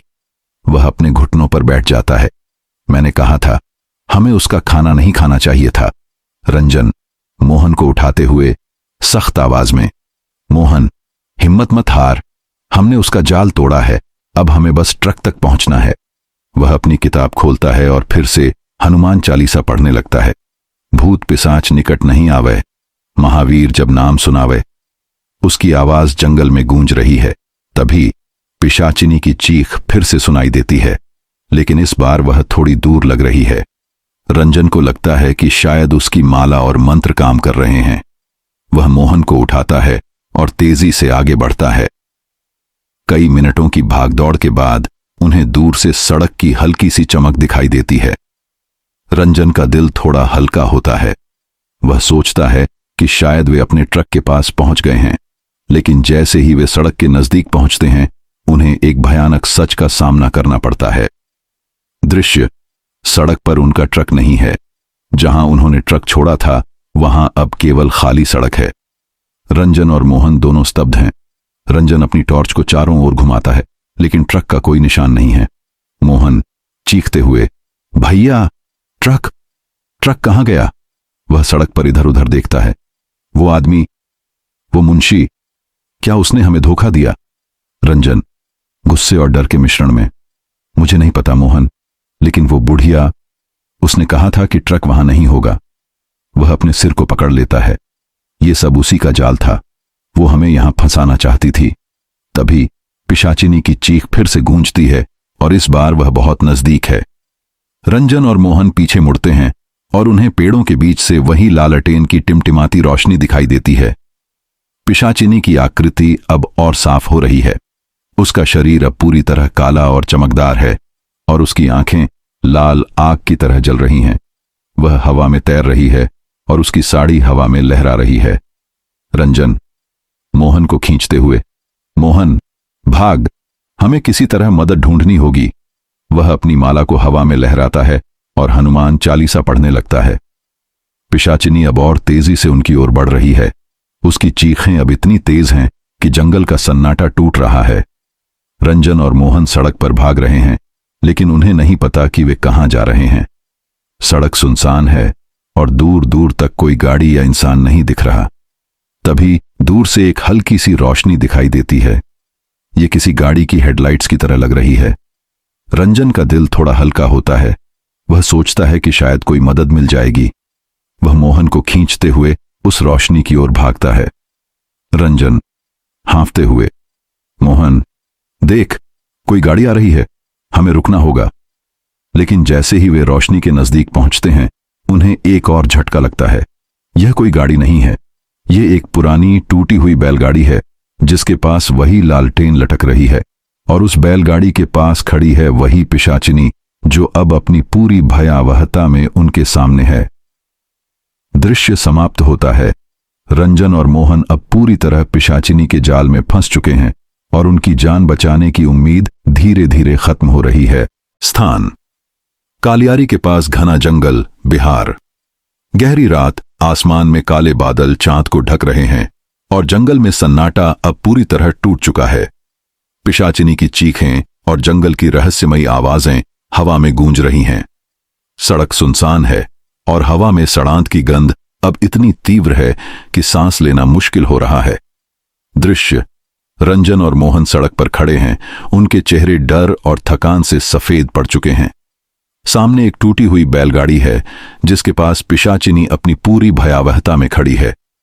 उसका शरीर अब पूरी तरह काला और चमकदार है, जैसे सांप की त्वचा। उसकी आंखें लाल आग की तरह जल रही हैं और उसके नुकीले दांत चमक रहे हैं। उसकी साड़ी हवा में लहरा रही है और उसकी लालटेन जमीन पर पड़ी है, जिसकी टिमटिमाती रोशनी जंगल को और डरावना बना रही है। रंजन अपनी तुलसी की माला और हनुमान चालीसा की किताब कसकर पकड़े हुए है और मोहन उसका हाथ पकड़कर कांप रहा है। मोहन रोते हुए कांपती आवाज में, भैया ये राक्षसी हमें नहीं छोड़ेगी। वह रंजन की ओर देखता है। उसकी आंखों में आंसू हैं। हमने क्या गलती की? हम तो बस काम ढूंढ रहे थे। रंजन मोहन को पीछे खींचते हुए, हिम्मत जुटाते हुए, मोहन हिम्मत मत हार। वह अपनी माला को पिशाचिनी की ओर लहराता है। ये जो भी है, इसे हमारी ताकत दिखानी होगी। वह किताब खोलता है और जोर से हनुमान चालीसा पढ़ने लगता है। जय हनुमान ज्ञान गुण सागर, जय कपीस तिहु लोक उजागर। पिशाचिनी की चीखें अब और तेज हो जाती हैं। वह हवा में तैर रही है और उसकी आंखों में गुस्सा और डर दोनों दिख रहे हैं। रंजन की माला और मंत्रों का असर होता दिख रहा है। वह थोड़ा पीछे हटती है, लेकिन उसकी चीखें अब भी जंगल में गूंज रही हैं। पिशाचिनी गर्जन जैसी आवाज में, तुम्हारी ये छोटी सी किताब और माला मुझे नहीं रोक सकती। वह अपने पंजों को हवा में लहराती है और एक ठंडी तेज हवा का झोंका रंजन और मोहन को पीछे धकेल देता है। तुम मेरे जाल में फंस चुके हो, ये जंगल मेरा है और तुम मेरे शिकार हो। रंजन का दिल जोर जोर से धड़क रहा है, लेकिन वह रुकता नहीं। वह और जोर से हनुमान चालीसा पढ़ता है और उसकी आवाज अब जंगल में गूंज रही है। मोहन उसका हाथ कसकर पकड़े हुए है और उसकी आंखें अब भी डर से भरी हैं, लेकिन वह रंजन की हिम्मत देखकर थोड़ा साहस जुटा रहा है। रंजन जोर से, भूत पिशाच निकट नहीं आवे, महावीर जब नाम सुनावे। वह माला को और ऊंचा उठाता है। तू चाहे जो भी हो, तुझे हमें छूने नहीं देंगे। पिशाचिनी अब और गुस्से में चीख रही है। उसका शरीर अब हवा में और ऊंचा उठ रहा है और उसकी परछाई सड़क पर एक विशाल राक्षसी आकृति बना रही है। तभी बैलगाड़ी के पास की लालटेन अचानक बुझ जाती है और पूरा जंगल अंधेरे में डूब जाता है। केवल रंजन की टॉर्च की धीमी रोशनी बची है, जो अब पूरी तरह बुझने वाली है। मोहन डर से चीखते हुए, भैया लालटेन बुझ गई, अब क्या करें? वह रंजन को और कसकर पकड़ लेता है। वो अब और नजदीक आ रही है। रंजन अपनी टॉर्च को पिशाचिनी की ओर घुमाता है और उसकी रोशनी में उसे पिशाचिनी का भयानक चेहरा साफ दिखता है। उसका मुंह अब और चौड़ा हो गया है और उसके दांत अब किसी भेड़िए की तरह नुकीले और खतरनाक दिख रहे हैं। उसकी आंखें अब पूरी तरह लाल हैं और उनमें एक क्रूर शैतानी आनंद चमक रहा है। रंजन हिम्मत जुटाते हुए, मोहन मेरे साथ मंत्र पढ़, हमें हार नहीं माननी। वह मोहन को खींचते हुए सड़क पर आगे बढ़ता है। हमें किसी तरह इस जंगल से बाहर निकलना है। रंजन और मोहन सड़क पर भाग रहे हैं, लेकिन पिशाचिनी अब उनके ठीक पीछे है। उसकी चीखें अब इतनी तेज हैं कि रंजन और मोहन के कान दर्द करने लगते हैं।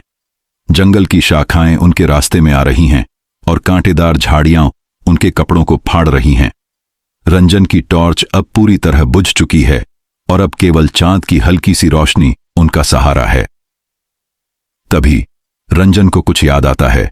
उसने सुना था कि कालियारी के जंगल में एक पुराना मंदिर है जो हनुमान जी को समर्पित है। गांव के बुजुर्गों ने बताया था कि वह मंदिर शापित जंगल में एकमात्र सुरक्षित जगह है। रंजन का मन अब उस मंदिर तक पहुंचने की उम्मीद से भर जाता है।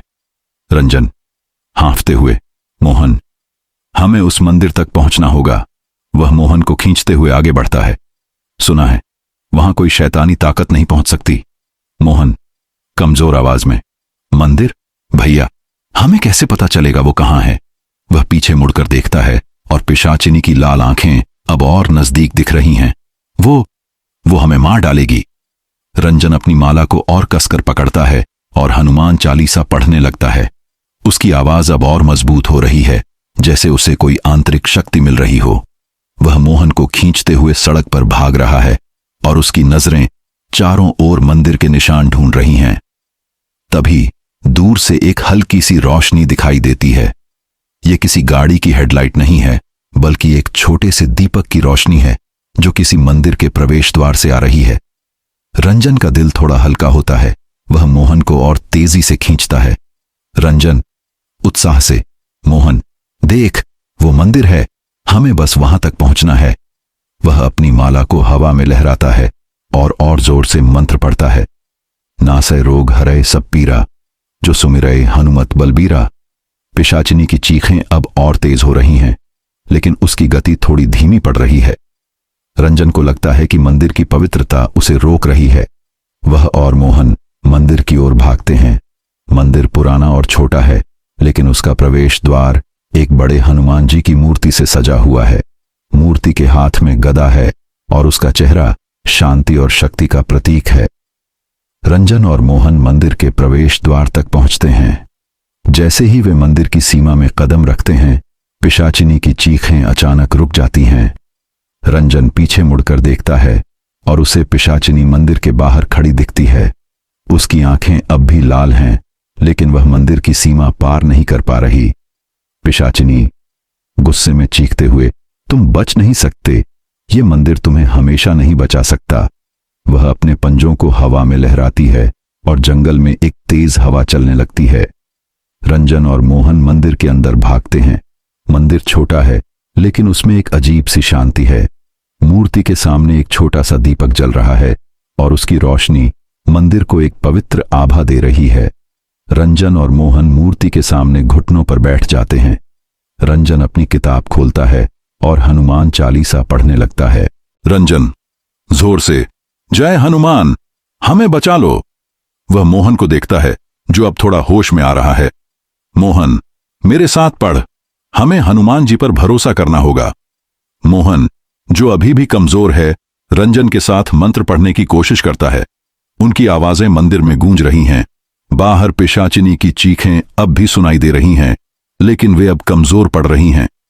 रंजन को लगता है कि मंदिर की पवित्रता उसे रोक रही है। तभी मंदिर के बाहर एक अजीब सी हलचल होती है। रंजन और मोहन डरते डरते प्रवेश द्वार की ओर देखते हैं। पिशाचिनी अब मंदिर की सीमा के ठीक बाहर खड़ी है और उसकी आंखें अब और भयानक दिख रही हैं।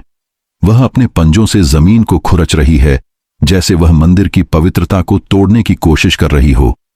मोहन कांपते हुए, भैया, वो अब भी बाहर है, क्या वो अंदर आ जाएगी? रंजन हिम्मत जुटाते हुए, नहीं मोहन, हनुमान जी का आशीर्वाद हमारे साथ है, वो यहां नहीं आ सकती। वह माला को मूर्ति के सामने रखता है और प्रार्थना करता है, हे हनुमान जी, हमें इस राक्षसी से बचा लो। मंदिर के अंदर की शांति अब और गहरी हो रही है। दीपक की लौ अब और तेज जल रही है, जैसे कोई अदृश्य शक्ति उसे और शक्ति दे रही हो। रंजन और मोहन अपनी प्रार्थना में डूबे हुए हैं, लेकिन बाहर पिशाचिनी की चीखें अब भी गूंज रही हैं और रंजन को लगता है कि यह शांति ज्यादा देर नहीं टिकेगी। दृश्य समाप्त होता है। रंजन और मोहन मंदिर में शरण लिए हुए हैं, लेकिन पिशाचिनी अभी भी उनका पीछा छोड़ने वाली नहीं है। स्थान कालियारी के जंगल में हनुमान मंदिर, बिहार। गहरी रात, आसमान में काले बादल चांद को ढके हुए हैं। मंदिर के अंदर एक छोटा सा दीपक जल रहा है, जो हनुमान जी की मूर्ति को एक पवित्र आभा दे रहा है। बाहर जंगल में सन्नाटा टूट चुका है और पिशाचिनी की चीखें मंदिर की सीमा के बाहर गूंज रही हैं। हवा में सड़ांत की गंध और एक ठंडी सिहरन है, जो डर को और बढ़ा रही है। दृश्य रंजन और मोहन मंदिर के अंदर हनुमान जी की मूर्ति के सामने घुटनों पर बैठे हैं। रंजन के हाथ में तुलसी की माला और हनुमान चालीसा की किताब है, जिसे वह कसकर पकड़े हुए है। उसकी आवाज में अब डर कम और विश्वास ज्यादा है, क्योंकि वह मंत्र पढ़ रहा है। मोहन अभी भी कमजोर है, लेकिन रंजन की हिम्मत देखकर वह भी मंत्र पढ़ने की कोशिश कर रहा है। मंदिर की शांति उन्हें एक अस्थायी सुरक्षा दे रही है, लेकिन बाहर पिशाचिनी की भयानक उपस्थिति अभी भी उनके दिलों में डर पैदा कर रही है। रंजन जोर से मंत्र पढ़ते हुए, नासय रोग हरे सब पीरा, जो सुमिरय हनुमत बलबीरा। वह माला को हनुमान जी की मूर्ति के सामने रखता है और प्रार्थना करता है, हे हनुमान जी, हमें इस राक्षसी से बचा लो, हमें इस जंगल से सुरक्षित निकाल दो। मोहन रंजन के साथ मंत्र पढ़ने की कोशिश करता है, लेकिन उसकी आवाज कमजोर और कांपती हुई है। उसका चेहरा अभी भी पीला है और उसकी आंखें धुंधली हैं। वह बार बार मंदिर के प्रवेश द्वार की ओर देखता है, जहां पिशाचिनी की परछाई दिख रही है। मोहन कांपते हुए धीमी आवाज में, भैया, वो अब भी बाहर है। वह मंदिर के प्रवेश द्वार की ओर इशारा करता है। अगर वो अंदर आ गई तो ये मंदिर हमें कितनी देर बचा सकता है? रंजन हिम्मत जुटाते हुए, मोहन, हनुमान जी की शक्ति पर भरोसा रख। वह मूर्ति की ओर देखता है, जिसका चेहरा शांति और शक्ति का प्रतीक है। वो हमें नहीं छू सकती। ये मंदिर उसकी शक्ति से ज्यादा मजबूत है। मंदिर के बाहर पिशाचिनी की चीखें अब और तेज हो रही हैं। वह मंदिर की सीमा के ठीक बाहर खड़ी है और उसके पंजे जमीन को खुरच रहे हैं। उसकी आंखें लाल आग की तरह जल रही हैं और उसका शरीर अब पूरी तरह काला और चमकदार है, जैसे किसी सांप की त्वचा। वह बार बार मंदिर की सीमा को छूने की कोशिश कर रही है, लेकिन हर बार एक अदृश्य दीवार उसे रोक रही है। पिशाचिनी गुस्से में गरजते हुए, तुम्हारी ये मूर्ति और मंत्र मुझे हमेशा नहीं रोक सकते। वह अपने पंजों को हवा में लहराती है और एक तेज ठंडी हवा मंदिर के अंदर तक पहुंचती है। ये जंगल मेरा है और तुम मेरे शिकार हो। तुम्हें यहां से जिंदा निकलने नहीं दूंगी। रंजन और मोहन डरते डरते मंदिर के प्रवेश द्वार की ओर देखते हैं। पिशाचिनी की परछाई अब और बड़ी और डरावनी दिख रही है। उसकी चीखें अब इतनी तेज हैं कि मंदिर की दीवारें हिलने लगती हैं। दीपक की लौ थरथराने लगती है, जैसे वह भी इस शैतानी शक्ति से डर रही हो। रंजन मोहन को देखते हुए, मोहन डर मत, हमें मंत्र पढ़ते रहना होगा। वह और जोर से पढ़ता है, जय हनुमान ज्ञान गुण सागर, जय कपीस तिहु लोक उजागर। पिशाचिनी की चीखें अब और तेज हो रही हैं, लेकिन उसकी गति थोड़ी धीमी पड़ रही है। रंजन को लगता है कि मंत्र और माला का असर हो रहा है। वह मूर्ति के सामने माला रखता है और दोनों हाथ जोड़कर प्रार्थना करता है। रंजन आंखें बंद करके, हे हनुमान जी, हमें इस संकट से निकालो, हमें इस राक्षसी के चंगुल से बचाओ। वह मोहन की ओर देखता है, मोहन मेरे साथ प्रार्थना कर, हमें पूरी शक्ति लगानी होगी। मोहन, जो अब थोड़ा होश में आ रहा है, रंजन के साथ मंत्र पढ़ने लगता है। उनकी आवाजें मंदिर में गूंज रही हैं और दीपक की लौ अब फिर से स्थिर हो रही है। मंदिर के अंदर एक अजीब सी शांति छा रही है, जैसे हनुमान जी की शक्ति उनकी प्रार्थना सुन रही हो। तभी मंदिर के बाहर एक तेज हवा का झोंका आता है। पिशाचिनी अब और गुस्से में चीख रही है। वह मंदिर की सीमा को तोड़ने की कोशिश कर रही है और उसके पंजे जमीन पर गहरे निशान बना रहे हैं। उसकी आंखें अब और चमक रही हैं और उसका शरीर अब हवा में और ऊंचा उठ रहा है। पिशाचिनी गर्जन जैसी आवाज में, तुम्हारी प्रार्थनाएं तुम्हें नहीं बचा सकती। वह अपने पंजों से मंदिर के प्रवेश द्वार की ओर वार करती है और एक तेज काली ऊर्जा मंदिर की सीमा से टकराती है। मंदिर की दीवारें हिलने लगती हैं और दीपक की लौ फिर से थरथराने लगती है। रंजन और मोहन डर से सिकुड़ जाते हैं, लेकिन वे मंत्र पढ़ना नहीं रोकते। रंजन की आंखें अब मूर्ति पर टिकी हैं और उसे लगता है कि मूर्ति की आंखों में एक हल्की सी चमक आ रही है। मोहन कांपते हुए, भैया वो मंदिर को तोड़ने की कोशिश कर रही है। वह रंजन का हाथ पकड़ लेता है, हमें कुछ करना होगा। रंजन हिम्मत जुटाते हुए, मोहन बस मंत्र पढ़ते रहो, हनुमान जी हमें नहीं छोड़ेंगे। वह माला को फिर से हवा में लहराता है और जोर से मंत्र पढ़ता है, भूत पिशाच निकट नहीं आवे, महावीर जब नाम सुनावे। पिशाचिनी अब और जोर से चीख रही है, लेकिन उसकी चीखों में अब दर्द का आलम दिख रहा है। मंदिर की पवित्रता उसे कमजोर कर रही है। उसका शरीर अब हवा में तैरने के बजाय थोड़ा नीचे झुक रहा है, जैसे उसकी शक्ति कम हो रही हो। तभी मंदिर के अंदर एक अजीब सी हलचल होती है। दीपक की लौ अचानक तेज हो जाती है और मूर्ति की आंखों में एक चमक साफ दिखाई देती है। रंजन और मोहन दोनों यह देखकर स्तब्ध रह जाते हैं। उन्हें लगता है कि हनुमान जी उनकी प्रार्थना सुन रहे हैं। रंजन उत्साह से, मोहन देख, हनुमान जी हमारी रक्षा कर रहे हैं। वह और जोर से मंत्र पढ़ता है, जय हनुमान, जय हनुमान। पिशाचिनी अब और कमजोर पड़ रही है। उसकी चीखें अब दर्द भरी हैं और उसका शरीर अब जमीन पर उतर रहा है। वह मंदिर की सीमा को छूने की कोशिश करती है, लेकिन हर बार एक अदृश्य शक्ति उसे पीछे धकेल देती है। पिशाचिनी दर्द और गुस्से में, तुम नहीं बच सकते। वह अपने पंजों को जमीन में गाड़ती है और एक काली धुंधली ऊर्जा जंगल में फैलने लगती है। मंदिर के बाहर का जंगल अब और डरावना हो गया है। पेड़ों की शाखाएं अब किसी राक्षसी हाथों की तरह हिल रही हैं और हवा में एक अजीब सी सनसनाहट है।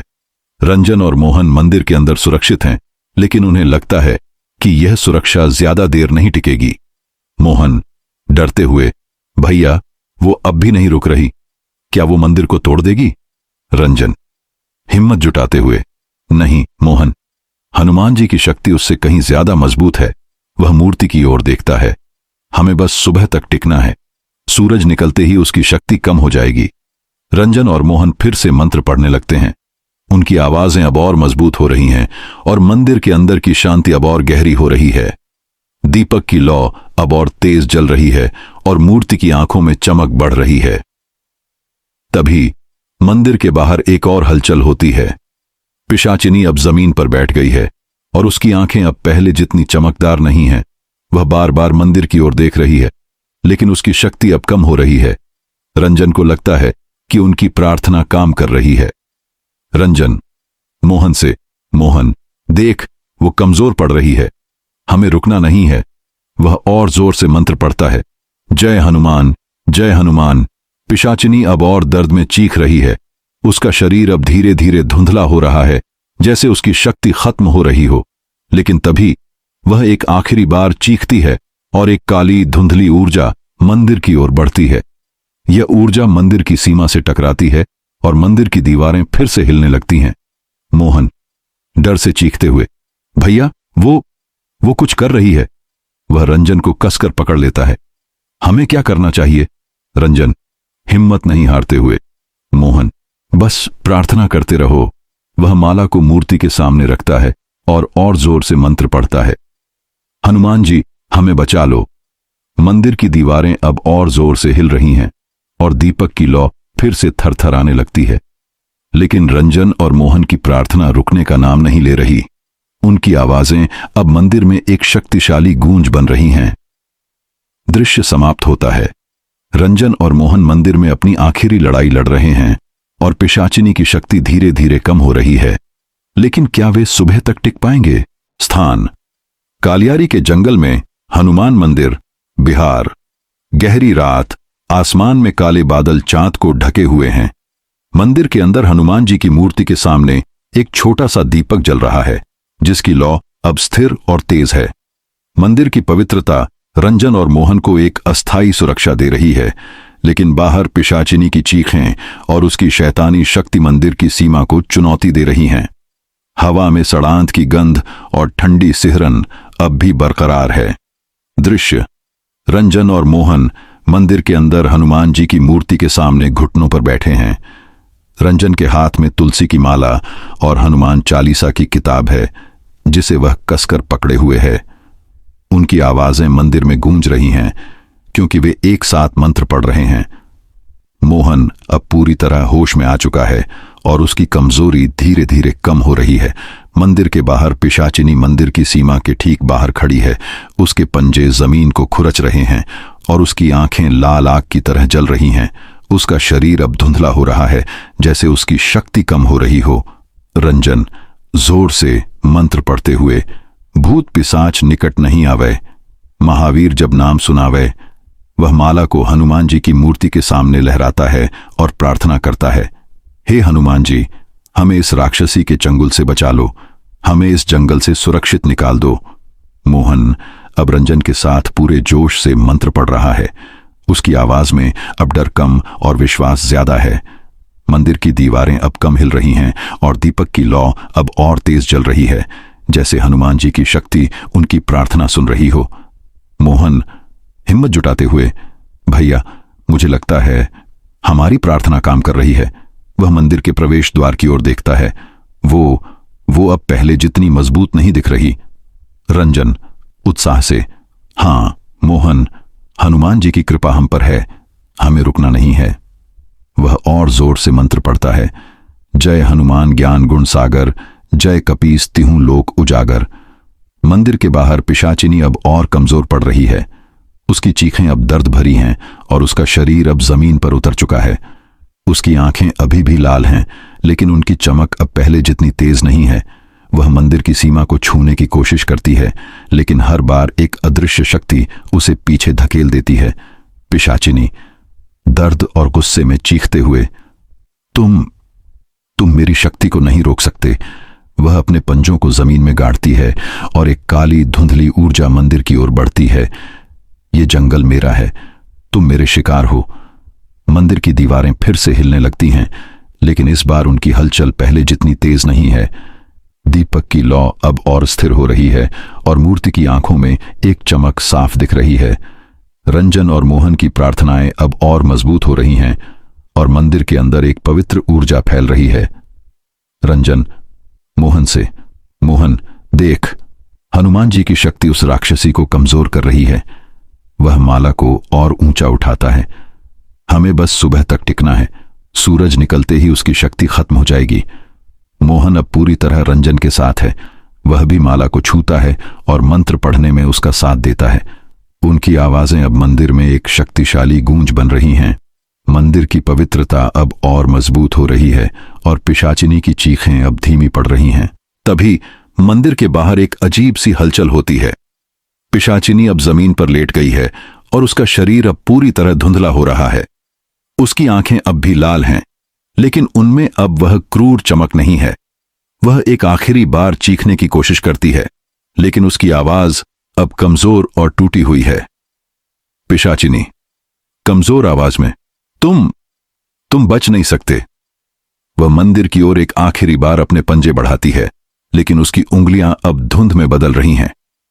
रंजन और मोहन अब और जोर से मंत्र पढ़ रहे हैं।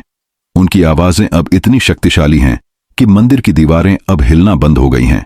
दीपक की लौ अब एक छोटे सूरज की तरह जल रही है और मूर्ति की आंखों में चमक अब और तेज हो रही है। रंजन जोर से, जय हनुमान, जय हनुमान। वह माला को मूर्ति के सामने रखता है और प्रार्थना करता है, हे हनुमान जी, इस राक्षसी को हमेशा के लिए खत्म कर दो। तभी मंदिर के बाहर एक तेज सफेद रोशनी चमकती है। यह रोशनी इतनी तेज है कि रंजन और मोहन दोनों अपनी आंखें बंद कर लेते हैं। पिशाचिनी की चीख अब पूरी तरह दर्द भरी हो गई है और उसकी आवाज धीरे धीरे कम हो रही है। रोशनी के साथ एक तेज हवा का झोंका आता है और जंगल में एक अजीब सी शांति छा जाती है। जब रंजन और मोहन अपनी आंखें खोलते हैं तो वे देखते हैं कि पिशाचिनी अब वहां नहीं है। उसकी लालटेन जमीन पर पड़ी है, लेकिन उसकी रोशनी अब पूरी तरह बुझ चुकी है। जंगल में अब केवल झींगुरों की आवाजें सुनाई दे रही हैं और सड़ांत की गंध धीरे धीरे कम हो रही है। मोहन हैरानी और राहत से, भैया, वो चली गई। वह मंदिर के प्रवेश द्वार की ओर देखता है। क्या हम बच गए? रंजन हाँफते हुए मूर्ति की ओर देखते हुए, हाँ मोहन, हनुमान जी की कृपा से हम बच गए। वह माला को मूर्ति के सामने रखता है और दोनों हाथ जोड़कर प्रणाम करता है, जय हनुमान। रंजन और मोहन मंदिर के अंदर थोड़ा और समय बिताते हैं। वे अब भी डरे हुए हैं, लेकिन उनकी प्रार्थनाओं और हनुमान जी की शक्ति ने उन्हें बचा लिया है। मंदिर की शांति अब और गहरी हो गई है और दीपक की लौ अब स्थिर और शांत है। कुछ देर बाद रंजन और मोहन मंदिर के बाहर कदम रखते हैं। जंगल अब पहले जितना डरावना नहीं लग रहा। चांद की रोशनी अब बादलों के बीच से झांक रही है और हवा में एक ताजगी है। वे सड़क की ओर बढ़ते हैं जहां उनका ट्रक गायब हो गया था। जैसे ही वे सड़क पर पहुंचते हैं, उन्हें एक आश्चर्य होता है। उनका ट्रक वहां खड़ा है, बिल्कुल वैसा ही जैसा उन्होंने छोड़ा था। रंजन और मोहन एक दूसरे की ओर देखते हैं और उनकी आंखों में राहत और हैरानी है। मोहन हैरानी से, भैया, ये ट्रक यहां कैसे? वह ट्रक की ओर दौड़ता है और उसे छूकर देखता है। क्या वो सब सपना था? रंजन गंभीर होकर, नहीं मोहन, वो कोई सपना नहीं था। वह माला को अपनी जेब में रखता है। वो एक शैतानी ताकत थी और हनुमान जी की कृपा ने हमें बचाया। रंजन ट्रक का दरवाजा खोलता है और स्टीयरिंग पर बैठता है। वह इंजन स्टार्ट करता है और आश्चर्य की बात है कि ट्रक की हेडलाइट्स अब फिर से जल रही हैं। मोहन ट्रक में चढ़ता है और दोनों एक दूसरे की ओर देखकर हल्का सा मुस्कुराते हैं। मोहन राहत की सांस लेते हुए, भैया, अब बस यहां से निकल चलो, मैं फिर कभी इस रास्ते से नहीं गुजरूंगा। रंजन मुस्कुराते हुए, हां मोहन, अब सीधे गांव चलेंगे। वह माला को अपनी जेब से निकालता है और डैशबोर्ड पर रखता है, और यह हमेशा हमारे साथ रहेगी। ट्रक की हेडलाइट्स जंगल को रोशन कर रही हैं और रंजन और मोहन कालियारी के जंगल को पीछे छोड़ते हुए सड़क पर आगे बढ़ते हैं। जंगल अब शांत है और पिशाचिनी का कोई निशान नहीं है, लेकिन रंजन के मन में एक सवाल अभी भी बाकी है। क्या वह ठेकेदार का मुंशी और वो अजीब निशान वाले बक्से भी इस शैतानी जाल का हिस्सा थे? कहानी समाप्त होती है। रंजन और मोहन अपनी जान बचाकर जंगल से निकल गए हैं, लेकिन कालियारी की पिशाचिनी का रहस्य उनके दिलों में हमेशा के लिए एक डरावना साये की तरह रहेगा। तो दोस्तों, ये कहानी यहीं पर समाप्त होती है। अगर कहानी पसंद आई हो तो अपने दोस्तों के साथ जरूर शेयर करना। मिलते हैं अगली वीडियो में। जब तक अपना और अपने परिवार का ख्याल रखना। Good night.